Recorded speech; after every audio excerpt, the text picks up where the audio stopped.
Welcome back to Learning with Dragons. My name is Diana Welch, and today we are working on the race writing strategy. The race writing strategy is a strategy that is used to fully explain your ideas using written paragraphs. When you're working on the race writing strategy, RACE is an acronym. Each letter stands for a word. The R in RACE stands for restate, as in restate the writing prompt you are given. The A in RACE stands for answer. And this is where you're going to put in an answer to the prompt you are given. Now, you notice here that I say prompt and not question, because a lot of times the prompts that you're given do not have a question mark in them. They simply say, talk about this thing, go.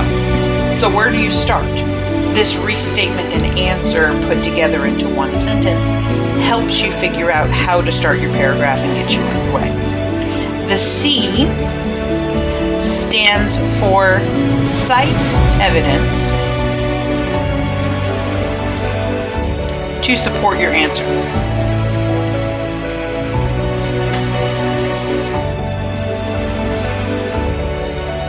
And the E down here is probably the most important part of the race writing paragraph. And this is the one that a lot of people forget every single time. It's pretty easy to, once you know how, restate and answer a question. It's even easy, once you know how, to find evidence in the text to support that answer. But you cannot forget the explain part of race, because that is the stuff that is in your own writing. These are your own words that explain how the evidence supports your answer. And that part is key.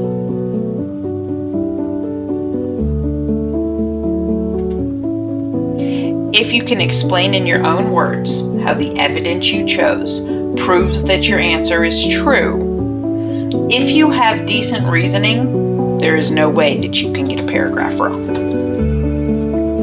So, right here for you, I have a prompt.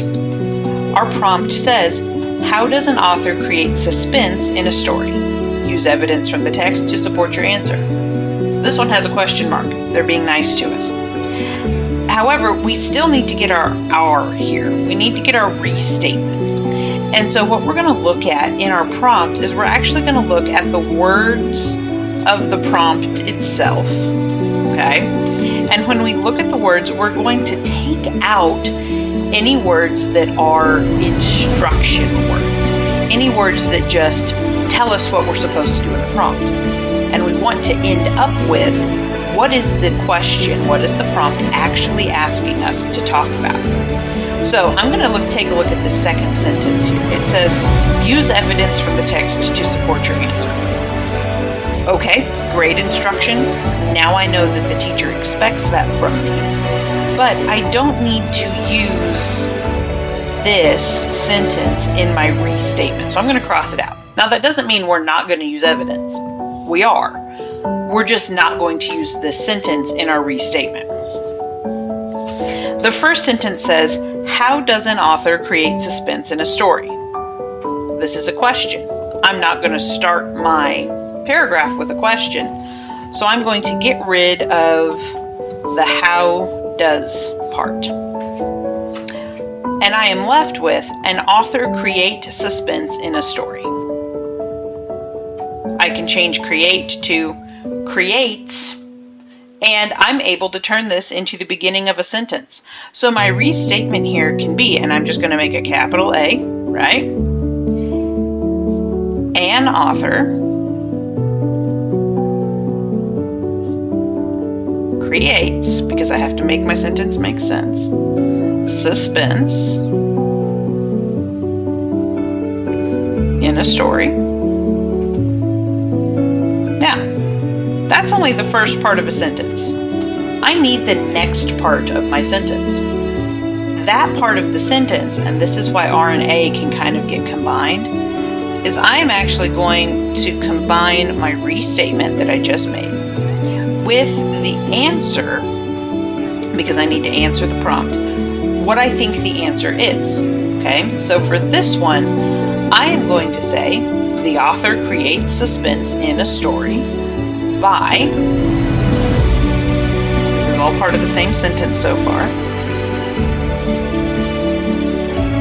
by using repetition,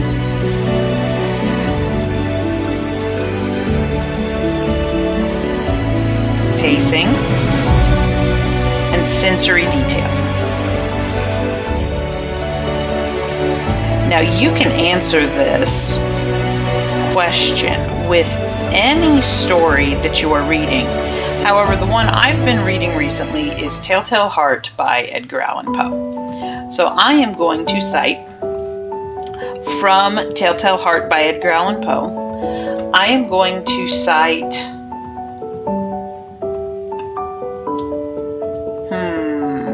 an example that talks about how our narrator was acting toward this guy he's sneaking up on. But I can't just put the quote from the text in here. I have to introduce it somehow. So I'm going to use an introductory phrase. I'm going to say, for example, because I'm giving an example here that answers my question up here. So I'm going to say, for example, comma, because that's a dependent phrase.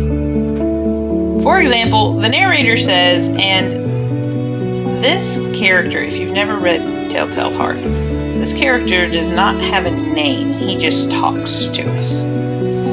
So we're going to say the narrator says, and then we're going to put a comma because I'm about to put my quotation in here, but this is all part of the same sentence. The narrator says, I moved it, meaning the lamp he's carrying,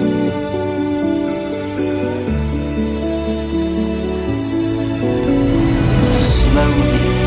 This is a creepy story.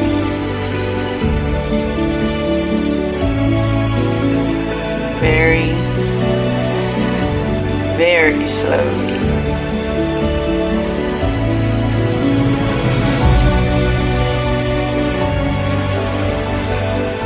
So that I might not disturb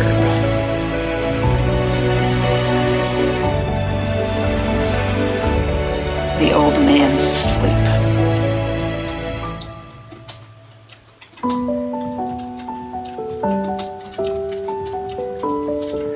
Okay, do you notice here how particular I was being about getting the dashes and the commas and the spelling exactly correct? The reason I'm being so specific about that is that I'm looking at the story on my paper next to my tablet that I'm writing on. I'm looking at the story right here in front of me.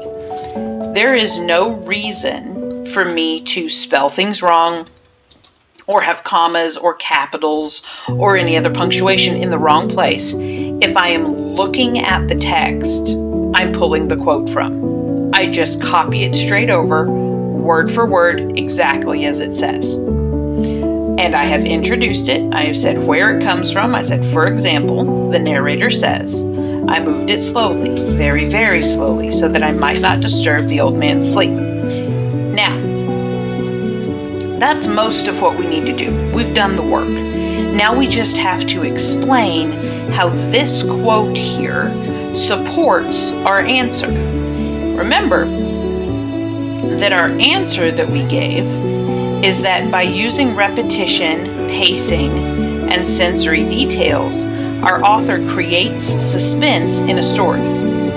So here's what my explanation in my own words is going to look like.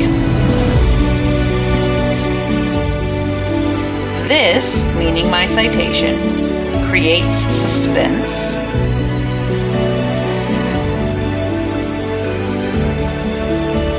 because, and then I have to explain why. And I'm going to say that the repetition of the word very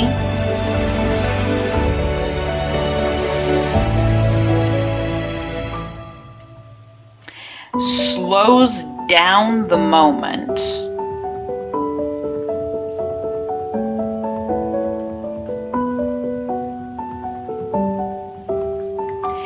and it makes us, the reader, feel how careful and tense he's being, right? But I can't say it makes me feel, because I'm writing a formal paragraph. So I have to write in third person. I can't refer to myself. I can't say I, me, my, us. Power off. I must say makes the reader feel his careful,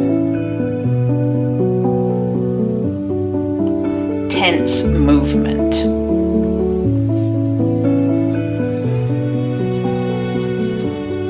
And then I'm going to put my period. What I end up with is this. An author creates suspense in a story by using repetition, pacing, and sensory details. For example, the narrator says, "I moved it slowly, very, very slowly, so that I might not disturb the old man's sleep." This creates suspense because the repetition of very slows down the moment and makes the reader feel his careful, tense movement. What you will notice here is that I only have 3 sentences. What I want to bring up to you, though, is that because I have cited an example, I have fully answered the question with a restatement, an answer, and an explanation of my citation. I have completely covered all of my bases in this paragraph, and it doesn't really matter how many sentences long my paragraph is.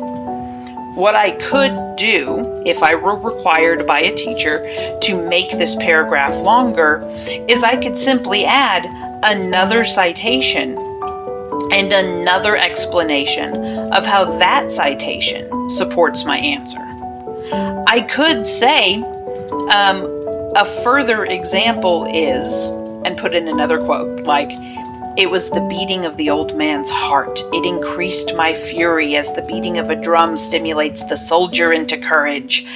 That's a quote from later on in the story as he's getting nearer and nearer to killing this guy that he is kind of stalking. It's a scary story. It's Edgar Allan Poe. We do weird things. But then after that, I would have to explain one more time. The comparison of the heartbeat to a drum makes it feel loud and urgent, and it builds that tension for what's going to happen next.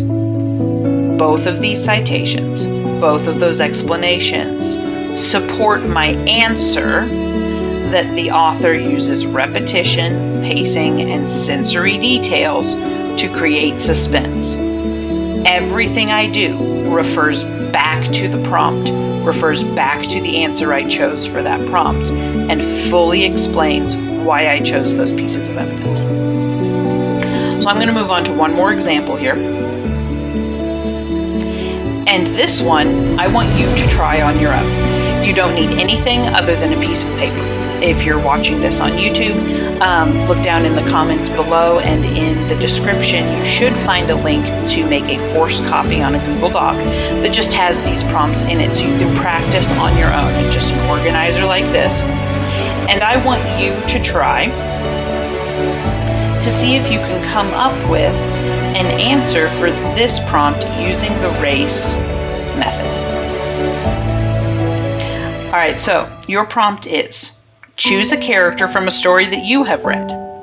What is one important trait they show? Use evidence from the text to support your answer. And if you've never done it before, finding the restatement is the hardest thing to do. So what I'm going to do is I'm going to help you one more time, and I'm going to point out the pieces of your prompt that you do not need for your restatement. This use evidence from the text to support your answer down here at the bottom. We don't need this because that is simply instructions to remind us to cite sources. We're going to make sure we do that, but we don't need it for the prompt. It says choose a character from a story you've read. What is one important trait they show? This prompt is slightly more complicated. There's a couple of more command words here. Choose a character. Well, they're talking to us when they say choose. So we're going to take out the choose part. We need the character. We need from a story you've read. So you're going to have to pick a story that you've read recently. It can be a book you're reading on your own. It can be something you're reading in class. It can be something your teacher assigns. Any of those is fine. What is one important trait they show? Well, we don't need the question part. Okay, we do need the rest of this. So what we end up with, a character from a story you've read, one important trait they show. Let's reorder this a little bit to turn it into the beginning of a single sentence.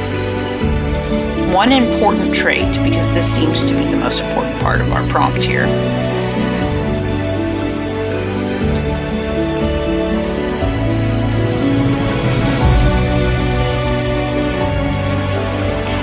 One important trait that you need to put down the name of the character. Always use names. One important trait that blank shows. Write down the name of the story is. Okay, so here you're going to put your character name. And here you are going to put the title of the story you're reading. It could be something very high level like Telltale Heart. It could be something that is more fun that you've done recently. You could put Percy Jackson in here. Anything like that works. If you notice, I do not have a period here at the end of this. We are not done with this sentence. Because down here, you must choose your answer. Now, this prompt is only asking for one character trait. Character traits, if you haven't studied these before, are things like courageousness, are things like being shy, are things like being adventurous or foolish. Okay, these are just a couple of examples. There are many, many, many. But you will choose your answer and then you will put a period at the end. So your restatement and your answer looks like this. One important trait that your character shows in whatever your book is this thing, this character trait that is my answer. And then you can add a for example, or you can say the text says, or you can say the text shows. Anything to lead you into your quotation. The text shows, comma, put your quotation mark in here, and then you're going to write the words of your quote, word for word, as you find them in your story. Finish that out, close your quote. Down here at the bottom, you are going to explain your answer. You can say, in this passage, your character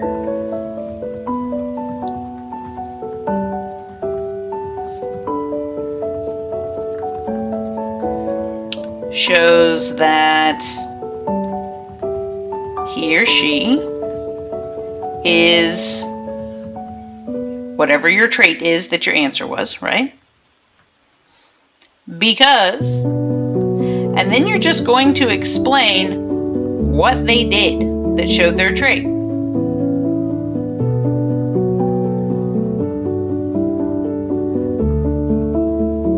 What I want to point out here is the fill in the blanks that I've given you. This is not the only way that you can answer a race paragraph. If you feel comfortable with longer or more complex sentences, by all means go for it.